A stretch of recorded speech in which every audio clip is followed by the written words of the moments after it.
咪媽咪曲，每日施法變出愛嘅飯盒。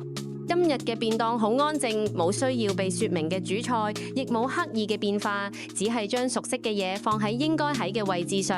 飯團、炸雞、玉子燒、青瓜、小番茄。飯團被包得好緊，米粒黏合得啱啱好，海苔貼喺外面，好似一個唔中意講嘢但可靠嘅外套。淡嘅飯團唔需要驚喜，佢嘅任務只係撐住一整個上晝之後，令人知道自己仲有力氣。炸雞排喺旁邊，表皮酥脆，顏色誠實，冇多餘嘅裝飾。佢唔係為咗精緻而存在，而係為咗喺某個需要安慰嘅時刻，被好快啖食晒。玉子燒切面柔軟，露出一啲粉紅色嘅蟹肉邊角，睇落比實際味道仲要溫和。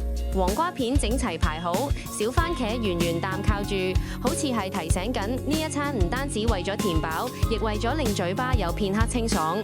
盒底下放咗一小盒蘋果汁，嗰個唔係主角，但往往係最後留低嘅嘢。等飯團食完，炸雞消失，只剩翻呢一口甜，為下午做一個緩慢嘅開場。我中意呢啲便當，佢唔急住表現，亦唔需要被記住，只係喺中午準時出現，完成自己嘅責任。有時候能夠被咁穩穩地對待一餐，本身就已經係一種照顧。